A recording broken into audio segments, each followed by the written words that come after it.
Nosso Deus é bom, muito feliz de estar aqui com vocês. Sou grato a Deus pela vida de cada um dos irmãos, pela vida desta igreja. Nós somos irmãos, né? Para quem não me conhece, eu sou o pastor Emerson, sou pastor da igreja Coirmã, né, da igreja aqui de Vila Velha, ali no Romão. Quem já foi lá no Romão? Todo mundo. Quem aqui nunca foi no Romão? Só quem não foi? Todo mundo aqui já foi no Romão? Tem alguns aí não foram. Então a gente é lá do Romão. Estamos ali adorando ao Senhor ali. E hoje o pastor Álvaro me escalou para vir para cá e eu fiquei muito feliz de vir. Fiquei muito alegre, né? Amo essa igreja, amo os irmãos, né? Hoje estamos tristes, estamos felizes com o Senhor. Amém? Glória a Deus. Mas estamos um pouquinho tristes. Não, deu ruim, né? Hoje. Hoje deu ruim. Meu Deus do céu. Tem dia que é para ficar no esquecimento, né? E tem que falar igualzinho, falar igual o Jó, que se apague né? Esse dia. Mas glória a Deus. Mas faz parte, amém, irmãos? A metade do Brasil, a outra metade tem que ficar feliz também, né? Só uma metade ficar feliz não é legal. Amém? Nosso Deus é bom, é maravilhoso. Vamos abrir a nossa Bíblia aí. No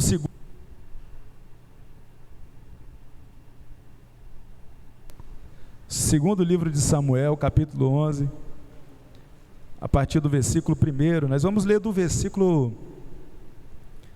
1 até o versículo 17.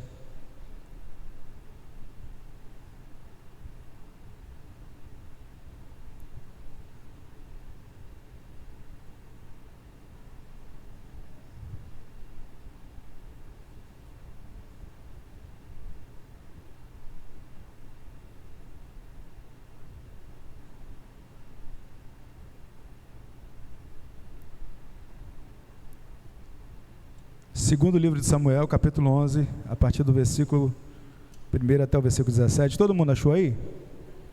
Amém? Se você quiser colocar de pé, vamos colocar de pé, lemos a palavra.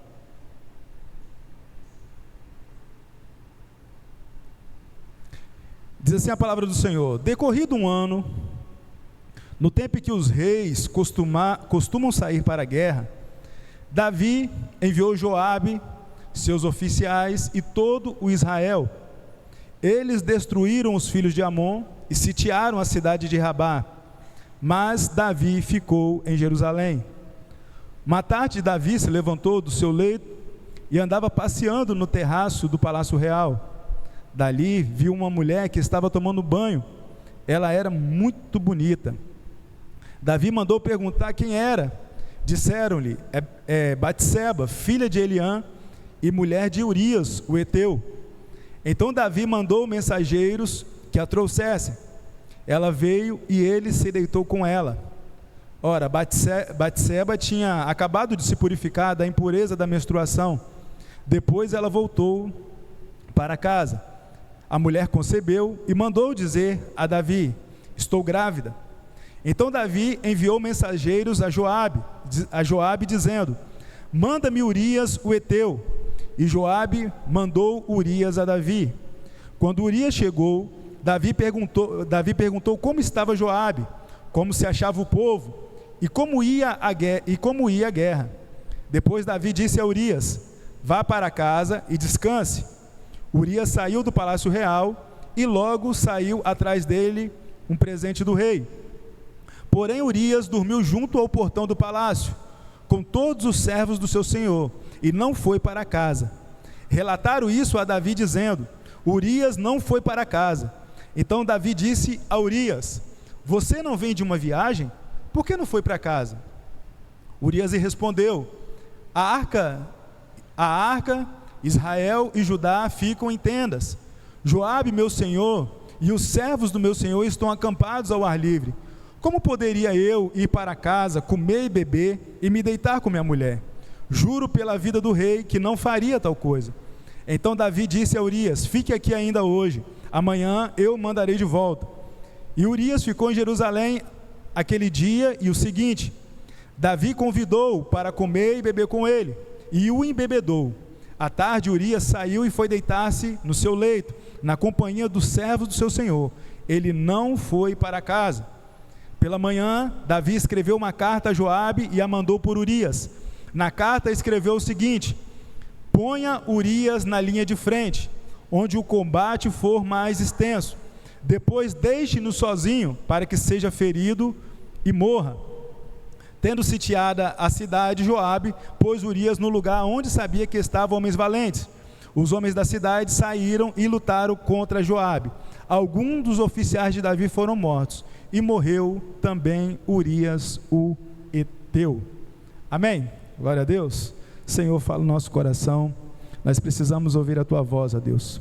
Em nome de Jesus, assim nós oramos. Amém. Pode se assentar. Glória a Deus. Aleluia.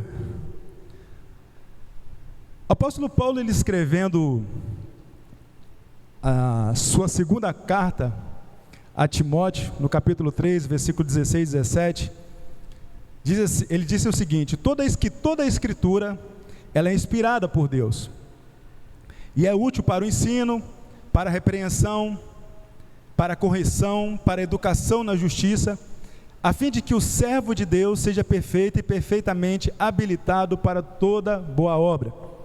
Ou seja, toda a Bíblia, toda a Escritura, ela é inspirada por Deus, e ela é proveitosa para a nossa instrução, para que nós possamos ser perfeitos e perfeitamente habilitados em toda boa obra. E quando a gente vai ler a Bíblia, quando nós lemos a palavra de Deus, a gente precisa entender que a gente lê a Bíblia por dois aspectos. Um é o aspecto normativo, ou seja, o aspecto de normas, de regras, são as leis, os estatutos, as regras que contém na Bíblia. Não matarás, não roubarás, não dirás falso testemunho. Você está entendendo? Então, quando você lê a Bíblia por esse aspecto, o aspecto normativo, que é quando a Bíblia, ela determina as leis, as regras, as normas, os estatutos que nós devemos seguir. O segundo aspecto, pelo qual nós lemos a Bíblia, é o aspecto descritivo, ou o aspecto narrativo, né? Quando nós lemos ali o relato, ou a narrativa da história do povo, né? Ou da história de alguns indivíduos, de alguns personagens bíblicos. Então, sobre esses dois aspectos que nós lemos na Bíblia, narrativo e o normativo. Agora, independente se nós lemos a Bíblia sob o aspecto normativo ou narrativo, todo esse conteúdo, ele é apto, ele é útil para o nosso ensino, ele é útil para a nossa instrução, para que nós possamos ser aperfeiçoados em Deus. E quando nós falamos do aspecto narrativo, o aspecto narrativo, ele vai trazer para nós relatos da história do povo de Israel, e o aspecto narrativo também vai trazer relatos de indivíduos, de personagens bíblicos, homens que executaram assim grandes feitos na Bíblia, homens como Noé, que construiu a arca, como Moisés, que abriu o mar vermelho, homens como Sansão, homens como Gideão, homens como Davi. E essas narrativas históricas, elas trazem para nós instrução, elas trazem princípios, né, que a gente pode ali observar e a gente pode aplicar na nossa vida. Por exemplo, quando a gente pega o exemplo de fé desses homens, pegamos o exemplo de fé de Noé, a gente pega o exemplo de fé de Moisés, a gente pega o exemplo de fé de Sansão, a gente pega o exemplo de fé de Gideão, a gente pega o exemplo de fé de Esther, a gente pega o exemplo de fé de Ruth, e a gente pega esses exemplos e a gente traz a vida dessas pessoas, o que elas viveram, o comportamento positivo, né? Os atos bons que elas tiveram, a gente pega como exemplo para aplicar na nossa vida. É ou não é? Nós pegamos os acertos dessas pessoas e aplicamos na nossa vida, porque nós entendemos que o comportamento, que a fé dessas pessoas deve ser imitado. Mas só que quando nós olhamos para a vida desses personagens bíblicos, nós não vamos ver só acertos, a gente também vai ver erros. Nós vamos também olhar para a vida desses personagens bíblicos e nós vamos ver falhas, equívocos, pecados.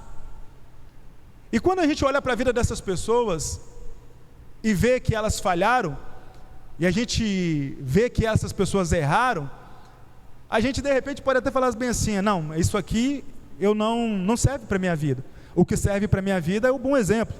É ou não é? O que serve para a minha vida são os acertos desses homens. Negativo. Os erros dessas pessoas também servem para nós.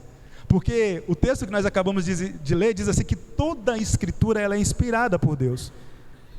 E toda a Escritura ela é apta, ela é útil para o ensino, ela é útil para a correção, para a educação na justiça, para que a gente possa ser perfeito e perfeitamente instruído em toda boa obra.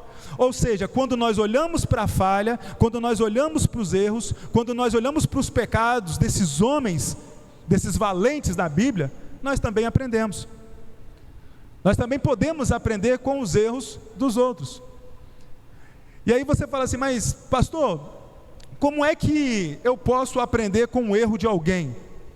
É simples, é você ver o cidadão se lascando e você não, você foge. É ou não é? Você vê o cidadão errando, você vê que ele foi por um caminho, né, e que ele se deu mal lá na frente, e você não vai seguir o mesmo caminho que ele. É dessa forma que nós aprendemos. Nós também podemos aprender com os erros dos outros, porque isso é didático, irmãos. Existem duas formas de aprendizado, né? Uma é na teoria e a outra é na prática, não é isso?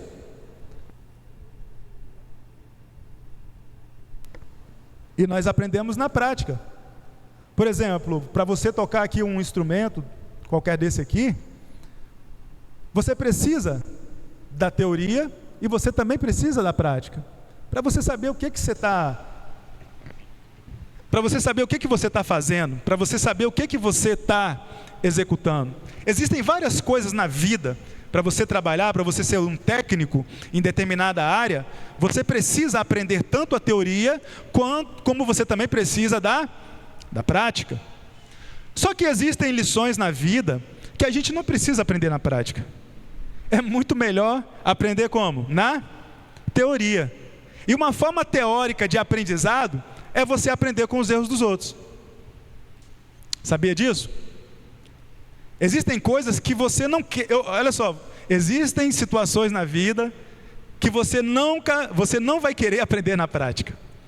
Por quê? Porque a prática dói, a prática machuca, a prática ela fere. Você está entendendo? A prática traz consequências ruins para a minha vida e para a vida da minha família. Você quer aprender na prática esse tipo de situação? Você não quer aprender. Você não quer aprender com dor. Você não quer aprender com lágrimas, não é? Então é melhor o quê? É melhor você aprender com a lágrima dos outros. É melhor você aprender com a dor dos outros. É melhor você aprender com o sofrimento dos outros. É melhor você aprender com o choro dos outros. Essa é uma forma teórica de você aprender, e é uma boa forma. E como é que nós aprendemos com os erros dos outros? Por exemplo, quando nós olhamos para a Bíblia, a gente vai ver acerto de muitos homens, de muitos valentes, mas nós vamos ver muitos homens caindo em desgraça, caindo por causa do pecado, caindo por conta de erros, caindo por conta da desobediência a Deus. Você está entendendo?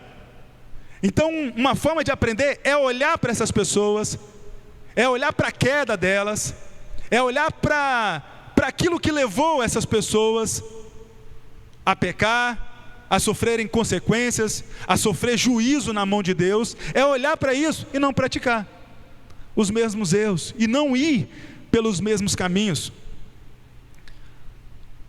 Porque todos esses homens na Bíblia, esses grandes personagens, assim como eles foram exemplos de fé, eles também falharam. Se você olha para Noé, Noé foi um exemplo de fé, construiu a arca, mas se embebedou e ficou nu na frente dos filhos. Se você olha para Moisés, Moisés foi um grande líder, conduziu o povo, tirou o povo com mão forte do Egito, atravessou o Mar Vermelho, levou o povo até na porta da terra de Canaã, mas Moisés não entrou na terra de Canaã, sabe por quê? Porque desobedeceu a Deus. Porque Deus mandou ele falar para a rocha da água, ele foi lá e feriu a rocha. E Deus não permitiu que ele entrasse na terra prometida. Quando nós olhamos para a história de Sansão, você vai ver que Sansão foi um homem muito forte, poderoso, pegou os portões de Gaza, levou nas costas, matou um monte de filisteus com uma queixada de jumento. Você está entendendo? Mas perdeu a sua força, o Espírito de Deus se retirou dele, porque se envolveu com uma mulher estranha, porque cometeu uma sequência de erros que levou o Espírito Santo a se afastar da vida dele. Então são erros, são falhas, situações que esses homens enfrentaram, grande queda que esses homens sofreram.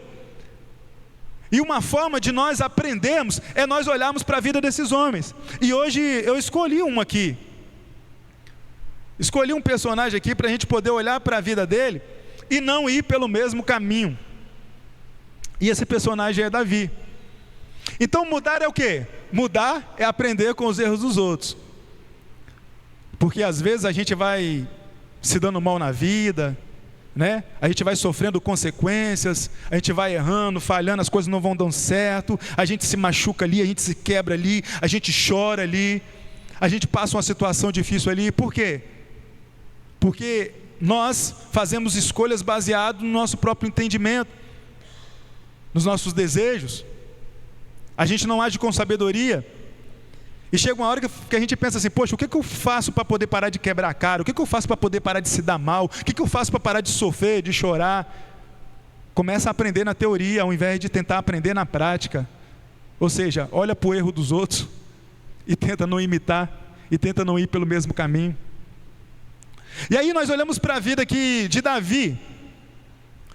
Davi, todo mundo conhece a história de Davi. Davi, ele foi um grande homem de Deus. Davi derrotou gigante, não é isso?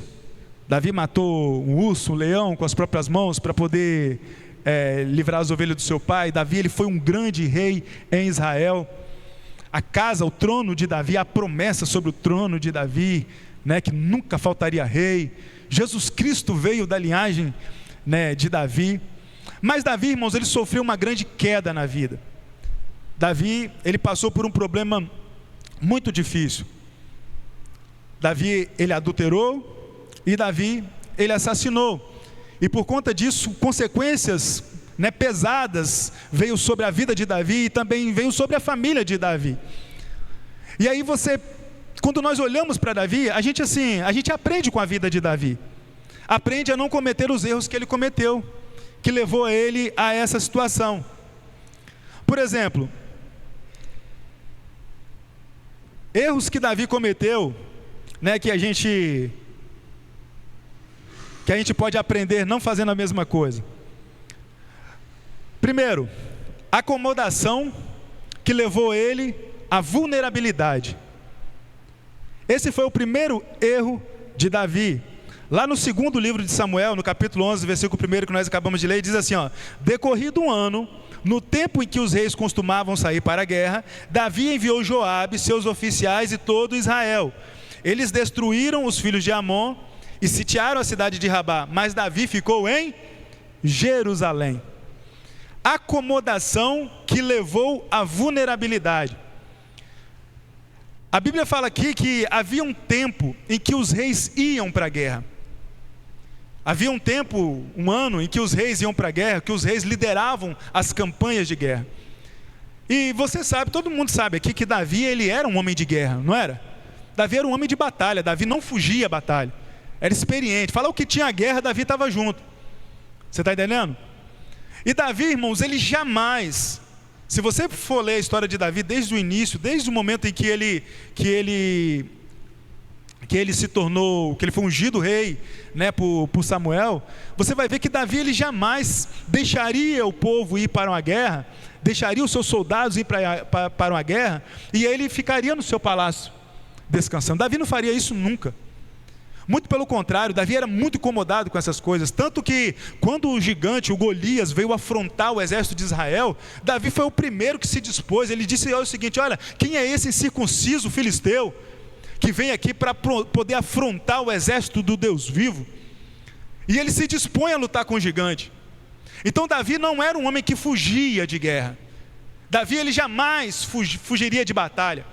Mas o texto diz assim, o texto que nós acabamos de ler, ele diz assim que decorrido um ano, no tempo que os reis costumavam ir para a guerra, Davi não foi.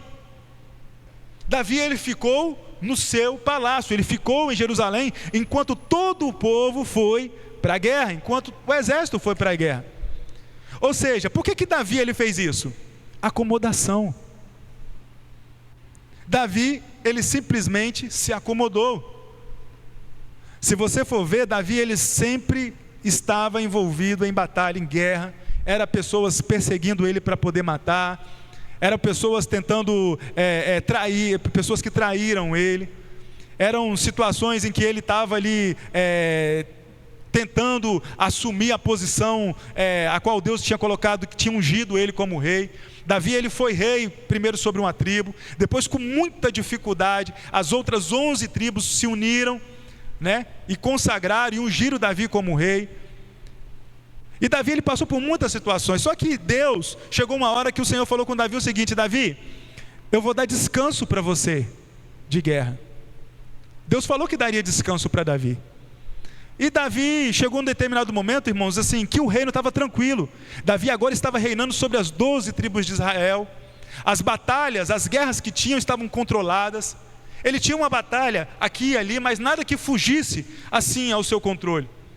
E estava tão no controle de Davi a situação, que Davi simplesmente disse o seguinte: Joabe, você vai com o exército, vai com o povo, e eu não vou. Eu vou ficar em Jerusalém. Ou seja, Davi se acomodou. Acomodação. E aí, uma coisa, irmãos, que acontece conosco, quando a gente se acomoda, é que a gente perde o foco, o senso de dever. Você está entendendo? Porque ele era rei, e havia um tempo em que os reis, né, era costume dos reis liderar as campanhas de guerra. Davi estava tão acomodado que ele perdeu o senso de dever. Davi, ele se sentiu seguro, aquela sensação de segurança, mas na verdade era uma falsa segurança. Por quê? Porque a acomodação em que Davi se colocou não o tornava seguro, muito pelo contrário, o tornou vulnerável. Porque isso acontece. Às vezes a gente trava as batalhas da vida, a gente passa pelas tribulações, a gente enfrenta os problemas, a adversidade, as lutas, sempre guerreando, sempre batalhando, sempre tem um problema para a gente resolver. Quando não é um problema nosso, é problema dos outros. Não é assim? Mas só que chega um momento que Deus fala bem assim: eu vou dar descanso para você, vou te dar um tempo de paz. E aí, quando esse tempo de descanso vem, que parece que as coisas ficam tranquilas, o mar fica quieto, né? Você olha para a família, está tudo bem. Você olha para o trabalho, está tudo bem. Você olha para a sua conta lá no banco, lá tá, né? O negócio está bom, está bonito. Você está entendendo? Tempos de paz. E aí, a tendência é nós nos acomodarmos. E quando você se acomoda, existem algumas coisas que acontecem. Primeiro, você se sente seguro. E aí, quando você se sente seguro, você para de vigiar. Porque quando você está em guerra, você está em alerta. Entendeu? Você está alerta. O inimigo pode vir por aqui, o inimigo pode vir pela direita, o inimigo pode vir pela... Você está entendendo? Você está o tempo todo se vigiando. Mas quando você está em um tempo de paz, você para de vigiar. Você para de ficar alerta. Você se torna vulnerável. E quando nós não estamos alerta, irmãos, nós ficamos vulneráveis. Nós ficamos vulneráveis ao ataque do inimigo. Então o primeiro erro que Davi, ele comete, é se acomodar diante do momento tranquilo, do momento de paz que ele estava vivendo. Só que esse momento de acomodação, essa acomodação levou Davi a um estado vulnerável. O segundo erro que Davi cometeu foi alimentar os desejos ao invés de reprimir. O primeiro se acomodou e ficou o quê? Vulnerável. O segundo foi alimentar os desejos, né? Existem 3 inimigos do cristão. São os 3 maiores inimigos que nós temos. Um é o diabo. O outro é o mundo. E o terceiro é a carne. São os 3 maiores inimigos que nós temos. A Bíblia, ela diz assim que quanto ao diabo, nós devemos resistir ao diabo. Resistir ao diabo e ele fugirá de vós. O diabo, ele é um inimigo letal. E a Bíblia nos orienta a resistir o diabo. O segundo inimigo é o mundo. A Bíblia diz que nós não devemos amar o mundo e nem no que no mundo há. Porque aquele que ama o mundo, o amor do Pai não está nele. Você está entendendo? Então, ou seja, o diabo a Bíblia manda resistir. O mundo a Bíblia manda não amar. E a carne, que é o terceiro, a Bíblia manda fugir. O diabo é um grande inimigo, irmãos. Mas ele pode ser até chamado de maior inimigo, mas ele não é o mais letal. Sabe por que o diabo ele não é o mais letal? Porque o diabo ele não está com você 24 horas. O diabo ele não é onisciente. E o diabo ele não é onipresente. Você está entendendo? Ele não está com você em todos os momentos. Ele não tem ciência de tudo na sua vida. Por exemplo, o que você está pensando aí agora? Está vendo o que você está pensando aí? O diabo ele não sabe, porque ele não pode ler pensamento. Ele não é onisciente. Ele não pode estar em todos os lugares ao mesmo tempo, porque ele não é onipresente. Onipresente é só Deus, onisciente é só Deus. Então, o diabo é um grande inimigo. Mas o mais letal é a carne. Sabe por quê? Porque a carne, sim, a carne está com você 24 horas por dia. A carne está com você 24 horas. Onde você vai, a carne vai atrás. Você acorda de manhã, a carne está lá. Você vai tomar café, a carne está lá. Você vai almoçar, a carne está junto. Você vai tomar café da tarde, a carne está junto. Você vai dormir, a carne está lá. Aonde você vai, a carne está presente. E é o mais letal. A Bíblia fala bem assim, que nós somos tentados quando nós somos atraídos e seduzidos pelas nossas próprias concupiscências, ou seja, pelos nossos próprios desejos, pela nossa própria vontade. A carne são os nossos desejos, os nossos anseios. Nós somos tentados quando atraídos e seduzidos pela nossa carne. E havendo a carne, você cedido às tentações da carne, você dá luz ao pecado. E o pecado, uma vez consumado, ele gera o quê? Ele gera morte. Então a carne é o pior inimigo. Então a Bíblia ela fala o quê? Ela fala com relação ao diabo, resiste. Mas com relação à carne, o que a Bíblia diz? Foge. Corre dela. Não ache que você pode enfrentar a carne. Porque você perde. Jesus certa vez ele disse para os seus discípulos: olha, o espírito está pronto, mas a carne ela é o quê? Ela é fraca. Se você achar que você tem controle sobre os seus desejos, que você tem controle sobre a sua carne, ela vai te derrubar. E Davi, ele não entendeu isso. Davi, ele alimentou os seus desejos. Quando a gente fala de carne, existem 3 tipos de desejos da carne. Existe a concupiscência dos olhos, existe a concupiscência da carne e existe a soberba da vida. São essas três concupiscências, esses 3 desejos. Concupiscência são os desejos, São os anseios, de satisfação, da nossa carne. E Davi, ele foi tentado. nessas 3 concupiscências. Lá no 2 Samuel, capítulo 11, versículo 2 e 3, olha só o que o texto diz aí, ó. 2 Samuel 11, 2 e 3. Uma tarde, Davi se levantou do seu leito e andava passeando no terraço do palácio real. Dali viu uma mulher que estava tomando banho. Ela era muito bonita. Davi estava passeando no terraço do seu palácio.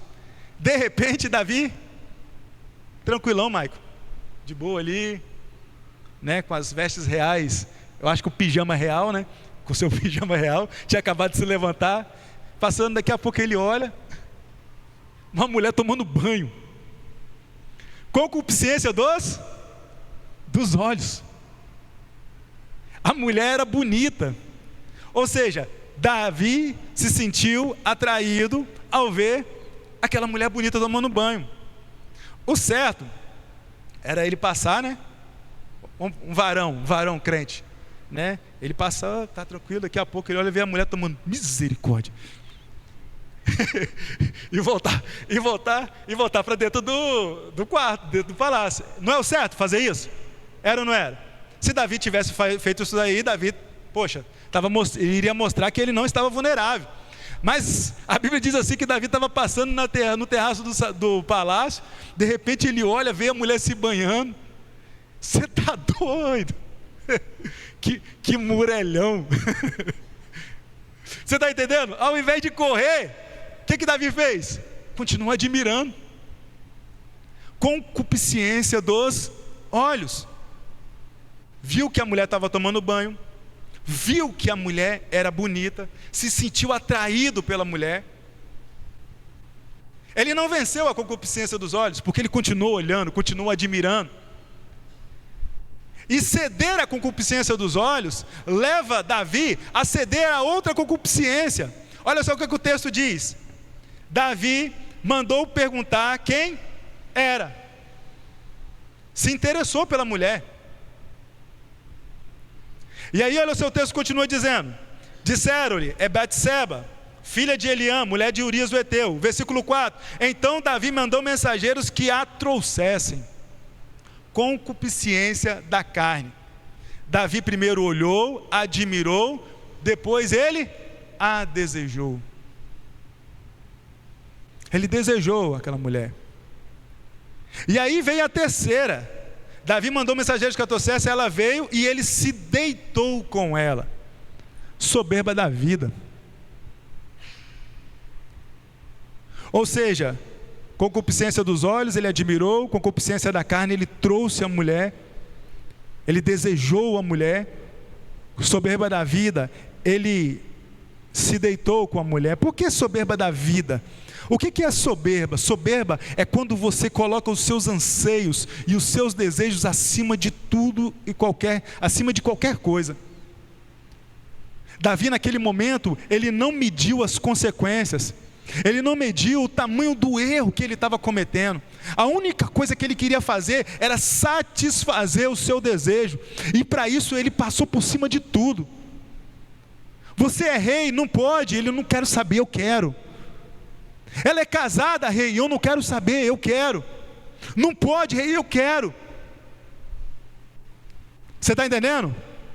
Davi agora estava totalmente entregue aos seus desejos. Ou seja, ele usou a sua posição, ele usou o seu status, ele usou a sua coroa, para poder satisfazer a sua vontade e o seu desejo. E ele não mediu as consequências, ele não mediu, ele não pesou o tamanho do erro, o tamanho da falha, o tamanho do mal que ele estava cometendo naquele momento. A única coisa que ele queria saber é de satisfazer a sua vontade. Ele colocou os seus desejos acima de tudo, a sua vontade acima de tudo. Ou seja, Davi, em momento nenhum ele lutou, ele guerreou contra os desejos da sua carne. Muito pelo contrário, ele alimentou esses desejos. Ele viu e admirou. Ele admirou e ele quis para ele e desejou. Ele desejou e ele tomou para ele. Não importa se é casada, não importa se eu sou o rei, não importa se é contra a lei de Deus, não importa, simplesmente eu quero. Então o primeiro erro que Davi cometeu foi o quê? A acomodação que levou ele à vulnerabilidade. O segundo erro, ele alimentou os seus desejos, alimentou as suas paixões. Ele não reprimiu, muito pelo contrário, ele cedeu ao seu desejo. O terceiro erro que Davi cometeu foi sustentar o seu erro, praticando outros erros, ao invés de se arrepender do seu pecado. Lá no 2 Samuel capítulo 11, versículos 5 e 17, diz assim que a mulher, ela voltou para casa, só que ela ficou grávida, e ela mandou dizer ao rei, né? A mulher concebeu e mandou dizer: estou grávida. Então você sabe o que Davi fez? Davi primeiro, ele se deitou com a mulher, e o que ele fez? Pegou a mulher, vai embora para sua casa, volta para sua casa, e ficou tranquilinho, irmão, como se nada tivesse acontecido. Relaxou. Ninguém vai descobrir, ninguém vai saber. Eu sou o rei. Provavelmente deve ter até ameaçado a mulher: não conta para ninguém não conta para o seu marido não, hein? Você sabe que no final quem vai sair errado é você mesmo. Você está entendendo? Eu sou o rei. E Davi ficou quietinho. Só, irmãos, que o pecado ele é terrível, né? Pecado não adianta. Igual o troço que se coloca lá, você bota um bicho morto lá em determinado lugar, você esconde ele, mas uma hora vai cheirar mal, uma hora o cheiro vaza. Você está entendendo? Não tem como esconder o pecado, não tem como, principalmente esconder de Deus, é que não tem como esconder mesmo. A Bíblia diz assim que todas as coisas estão nuas e claras aos olhos daquele com quem nós temos que prestar contas. Você está entendendo? Não há nada oculto, escondido, que não haja de ser revelado. Deus, ele revela o oculto e escondido. Então não adianta o homem esconder. E Davi, ele quis esconder, mandou a mulher para casa. Só que daqui a pouco o problema ele começa a se ampliar. Quanto mais ele tenta esconder, parece que o negócio vai saindo para fora. Parece aquela espuma expansiva, não tem? Você bota um pouquinho ali antes, não é isso? Daqui a pouco o negócio... Pecado é assim. E a mulher chega para... Estou grávida, e agora? Olha o problema. Davi, ao invés de parar, rapaz, até aqui o que eu fiz foi errado, vou tentar ajustar isso aqui, vou confessar, vou falar. Não, Davi continuou tentando esconder o seu erro. E aí o que Davi fez? Mandou trazer Urias, que era soldado. Manda-me Urias, o Eteu, versículo 6. E Joabe mandou Urias a Davi. Quando Urias chegou, Davi perguntou como estava Joabe, como se achava o povo e como ia a guerra. Davi era dissimulado, né? Você vê o que o pecado faz com o homem? Transforma o cidadão, né? E aí, Davi disse a Urias: vá para casa e descanse. Olha só, Davi mandou Urias para casa. Por que Davi mandou Urias para casa? Vai para casa, rapaz, descansa. Vai deitar com sua esposa, está tanto tempo lá deitado ao relento, em acampamento, dormindo no chão. Oportunidade que você tem aqui, ó. Vai para casa, deita com a sua mulher, passa a noite com ela. Ou seja, ele passaria a noite com a esposa, depois o filho seria de quem? O filho era dele, o filho era de Urias. Mas só que Urias não fez isso. O que Urias fez? Urias pegou, foi lá para a porta do palácio, deitou lá e ficou lá. Vieram trazer a resposta a Davi: meu senhor, o senhor mandou Urias para casa, mas ele não foi não, hein? Ele está dormindo lá na porta, lá no portão.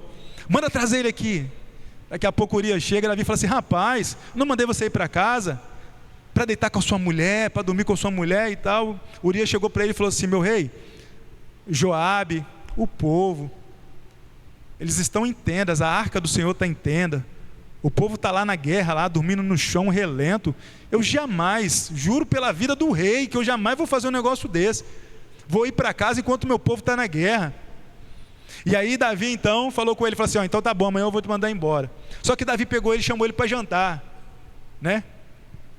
Embebedou Urias, deixou Urias bêbado, falou assim: agora ele vai lá, agora ele vai deitar com a esposa. Só que Urias não foi, foi deitar com servos. Davi, vendo que Urias não foi, insistiu para Urias voltar para casa, Urias não voltou para casa, o que Davi fez? Davi então escreve uma carta e fala com Urias o seguinte: olha, entrega nas mãos de Joabe. Urias era um homem fiel, irmãos. Urias pega aquela carta ali e ele vai e entrega na mão do capitão do Joabe. Joabe, quando abre a carta, está escrito o seguinte: olha, pega Urias, o heteu, e coloca ele na frente de batalha, para que ele possa ser alcançado e possa ser morto. E do jeito que Davi planejou, aconteceu. Urias morreu na mão dos inimigos. E aí você sabe o que Davi fez? Davi foi lá, quando soube da notícia que Urias tinha morrido, ele ficou satisfeito, foi lá e passou a mão em Betsebe e trouxe para a casa dele. Como se nada tivesse acontecendo. Esse foi o terceiro erro de Davi. Sustentou o erro, mentindo, planejando, praticando outros erros para tentar encobrir o erro. Você está entendendo? Praticando outros erros, tentando encobrir os erros. Às vezes isso acontece, a gente comete um erro diante de Deus, ao invés de confessar o pecado, ao invés de trazer à tona aquilo que foi feito, aquilo que foi praticado, não tenta esconder, tenta mentir. E às vezes vai mentindo, envolvendo outras pessoas, né? Ou culpando alguém, tentando esconder de alguma forma. E foi isso que Davi fez. Davi tentou esconder o seu erro, praticando outros erros.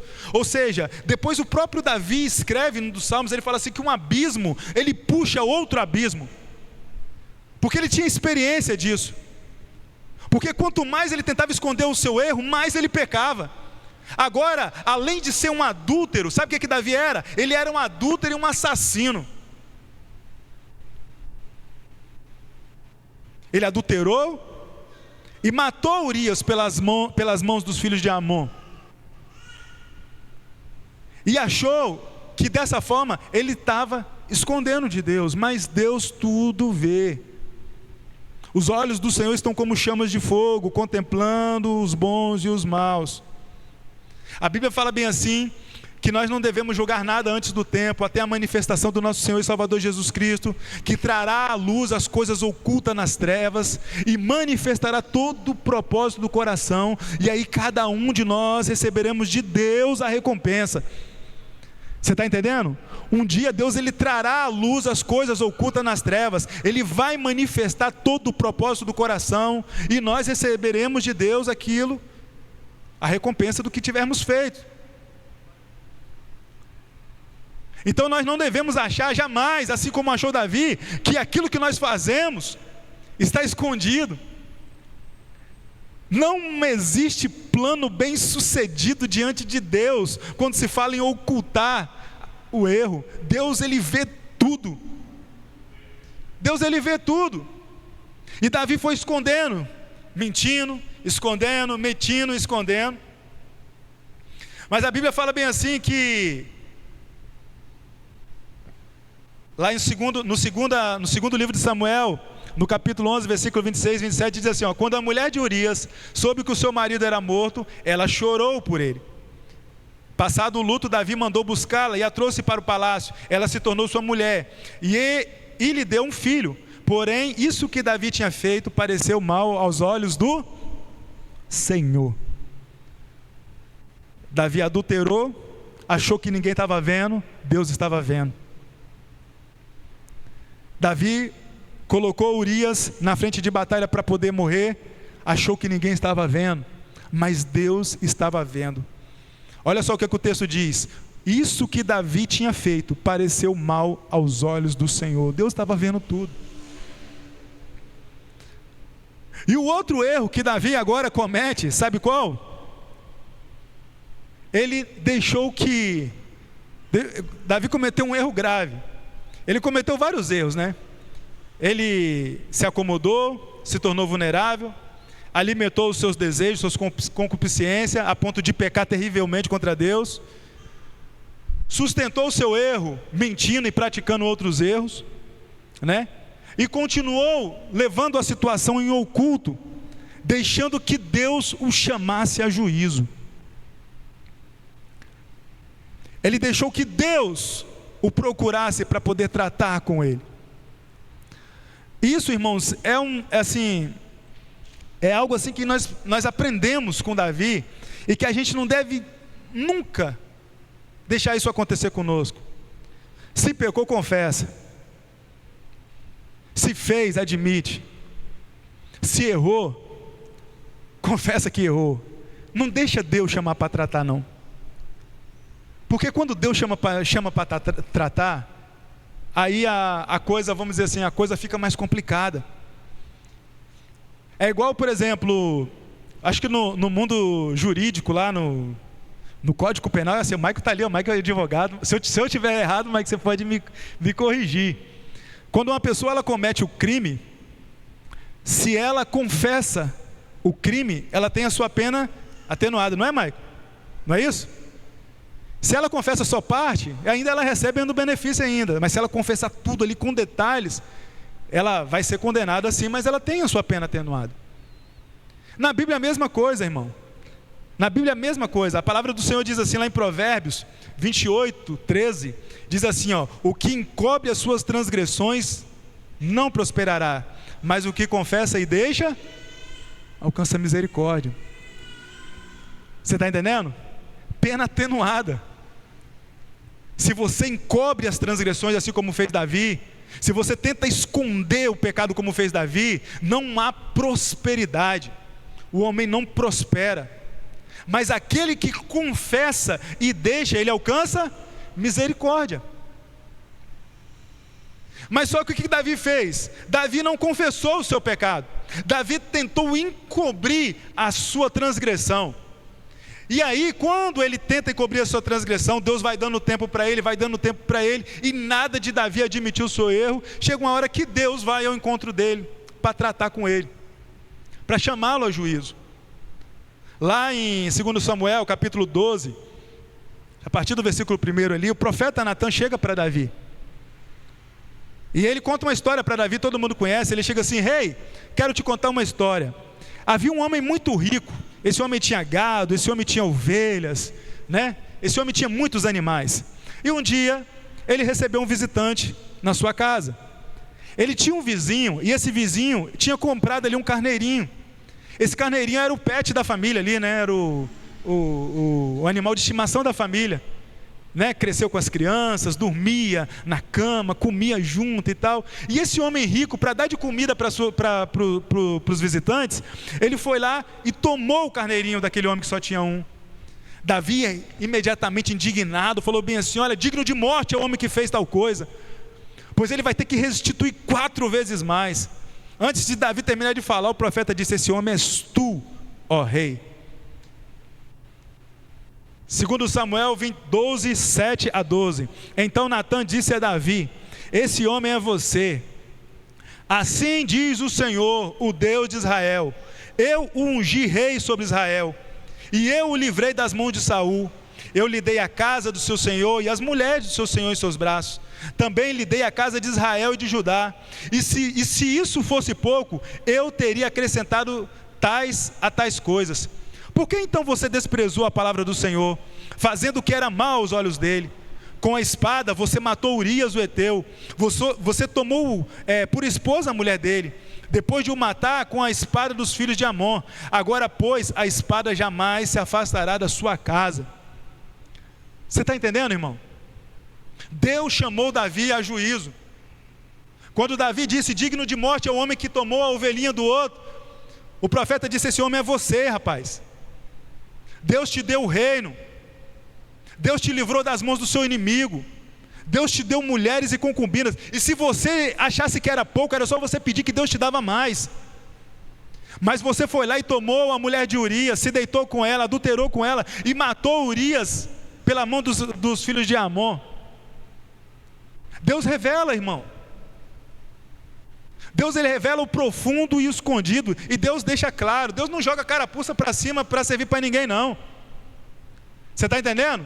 Deus foi na casa de Davi, mostrou para ele o pecado dele, com detalhes aquilo que ele fez. Deus trouxe à tona.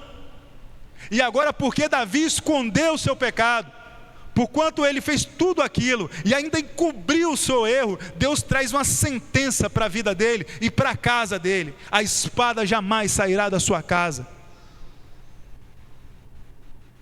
Juízo de Deus. Um erro que Davi cometeu, que a gente não deve cometer nunca, é esperar o juízo de Deus chegar. É admitirmos o nosso erro e confessarmos enquanto ainda há tempo, enquanto ainda há esperança. Existe a oportunidade, a chance das nossas transgressões, dos nossos pecados serem atenuados, da pena ser branda, porque aquele que confessa e deixa alcança misericórdia. Mas Davi escondeu a sua transgressão, Davi escondeu o seu pecado, e o Senhor falou com ele: a espada não vai sair da sua casa. A espada não sairá da sua casa. O filho que Davi teve com Betseba, Deus o matou, morreu. Conflitos na família. Um dos filhos de Davi deitou com a própria irmã, violentou a própria irmã. O outro irmão foi lá e matou o que tinha violentado a irmã. Esse que matou o que tinha violentado a irmã, formou um exército e lutou contra o próprio pai, tomou o reino do pai. Deitou com as concubinas do pai, com as mulheres do pai. Ou seja, a sentença de Deus se cumpriu na vida de Davi. Agora, pois, a espada jamais se afastará da sua casa, porque você me desprezou. Tomou a mulher de Urias, o heteu, para ser sua mulher. Assim diz o Senhor: eis que farei com que a sua própria casa venha o mal sobre você. Tomarei as suas mulheres, a sua própria vista, e as darei a outro homem, que se deitará com elas em plena luz do dia. Porque você fez em segredo, mas eu farei isso diante de todo Israel, e em plena luz do dia. Sentença de Deus, juízo de Deus. Aprendendo com os erros dos outros. É didático isso, né? Aprender na teoria. Olhar para os erros dos personagens bíblicos, olhar para o erro de Davi e ver o que levou Davi àquela situação, àquela condição de queda. Por que caem os gigantes? Por que caem os valentes? Porque quando nós olhamos para homens como Davi, a gente fala bem assim: poxa, não é impossível um homem desse cair, impossível um homem desse errar tanto. Mas Davi errou. E o que levou ele a essa situação? Quais foram os passos? Vulnerabilidade, se acomodou, alimentou os seus desejos, as suas concupiscências, né? As suas paixões, quando ele deveria reprimir. Sustentou o erro, não confessou, escondeu, e aquilo ali se tornou uma bola de neve na vida dele. Um abismo foi puxando outro abismo. Achou que ninguém estava vendo.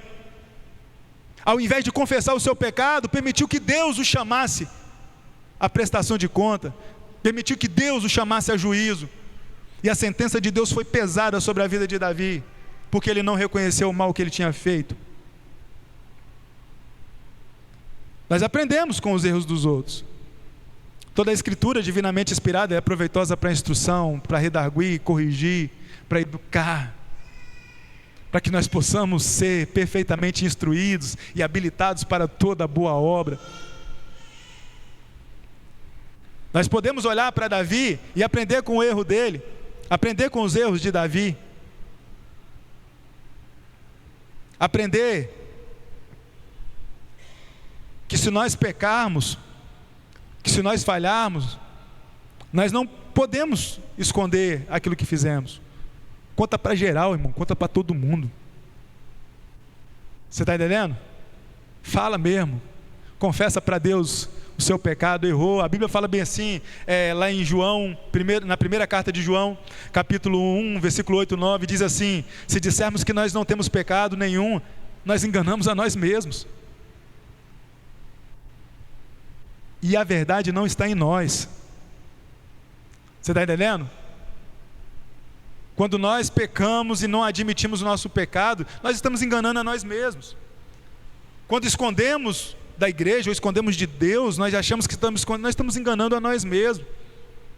Não há verdade em nós. Mas o versículo 9 diz assim: mas se nós confessarmos os nossos pecados, Ele é fiel e justo para perdoar os nossos pecados e nos purificar de toda e qualquer injustiça. Você está entendendo? Então nós aprendemos. E Davi, ele aprendeu isso. Sofreu as consequências por conta do seu erro, mas buscou em Deus o perdão. Deus não matou ele. Deus não matou ele. Deus o perdoou. Mas perdoar não quer dizer que as consequências elas não virão.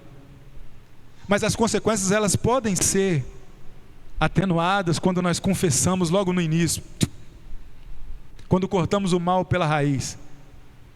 A consequência sempre vai existir. Consequência é igual, por exemplo, o camarada ele sobe em cima no prédio. Ele sobe lá no prédio, no último andar. O prédio aí tem... Sobe lá na terceira ponte, né? Aí ele pula lá embaixo. Pula. Vou tirar a minha vida. Ele pulou. Aí quando chega no meio do caminho, ele se arrepende. Está caindo. Meu Deus, o que eu fiz? Senhor, me perdoa. Deus perdoa ele? Sim ou não? Pediu perdão no meio do caminho, Deus vai perdoar ele, sim ou não? Sim, claro que vai perdoar, porque Deus é Deus perdoador. Mas vai, bum! Vai se esborrachar todo na água. Você está entendendo? Consequências. As consequências, elas vêm. Tudo que nós fazemos, a Bíblia fala bem assim que Deus não se deixa escarnecer, pois tudo aquilo que o homem plantar, isso ele vai colher. A lei da semeadura. Não tem como você colher feijão se você plantou arroz. Aquilo que o homem plantar, ele vai colher. Ou seja, a consequência das nossas ações, das nossas atitudes, dos nossos pecados, dos nossos erros, elas virão. Elas virão. Mas elas podem ser atenuadas se nós confessarmos o nosso pecado, se nós mudarmos a direção. Você só colhe arroz enquanto você planta arroz. Se você parar de plantar, você também para de colher. Davi, enquanto ele escondeu o seu erro, enquanto ele tentou esconder aquilo que ele fez, irmãos, quanto mais ele tentou esconder, mais ele aumentou a proporção da colheita. Por isso que a colheita dele foi pesada. Se ele tivesse se arrependido no início, a consequência viria da mesma forma, mas viria de forma mais branda. Porque, como eu falei aqui, no mundo jurídico, se você confessa o seu crime, a sua sentença é atenuada. No mundo espiritual também acontece a mesma coisa. Aquele que confessa e deixa, alcança misericórdia. Davi, ele entendeu isso depois. Tanto que ele escreve um salmo, ele fala bem assim: para onde me ausentarei da tua face? Para onde eu esconderei do teu espírito? Se eu esconder debaixo da terra, o Senhor lá está. Se eu for para o céu, o Senhor lá está. Se eu pegar e tomar asas, criar asas e for até a extremidade da terra, até lá tua mão vai me alcançar. Ele aprendeu isso, que não tem como se esconder de Deus. E Davi também aprendeu que é impossível viver longe da presença de Deus. Por várias vezes ele falou: Senhor, não afaste de mim a tua presença. Ele disse: estou disposto a passar por tudo, mas não afaste de mim a presença, não retire de mim o teu Espírito Santo. Você está entendendo? E Davi, ele foi, ainda assim, ainda que tardio, mas ele foi alvo da graça de Deus, ele foi alvo da bondade de Deus, ele foi alvo do perdão de Deus. Nós podemos olhar para a vida de Davi e tirarmos lições disso. Se dissermos que não temos pecados, enganamos a nós mesmos. Mas se admitirmos os nossos pecados e confessarmos, o Senhor é fiel para nos purificar, para perdoar os nossos pecados e nos purificar de toda a injustiça. Que o Espírito Santo ele jamais venha se afastar da nossa vida. Que a graça de Deus ela jamais venha nos deixar vulnerável diante dos ataques do inimigo ou dos ataques das nossas próprias concupiscências, dos nossos desejos. Que a gente venha sempre estar fortalecido no Senhor, sempre alerta, atento, independente da condição que estamos vivendo, seja de guerra ou seja de paz. Mas se nós pecarmos, se acontecer de sermos tentados, que nós possamos lutar contra os nossos desejos, que nós possamos dominar as nossas concupiscências. Mas se nós, por acaso, formos fracos e cedermos à tentação, e se pecarmos, que a gente possa admitir o nosso erro e confessar o nosso pecado diante de Deus, para que o bálsamo do Senhor venha, para que o perdão de Deus venha, e que a gente possa ser purificado com o sangue do seu Filho. Amém? Glória a Deus. Você pode se colocar de pé?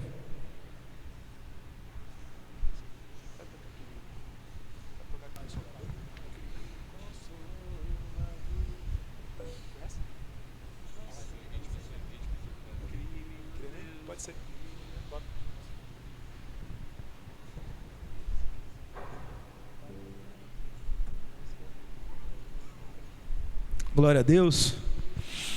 Amém. Nós te louvamos, ó Deus, essa noite.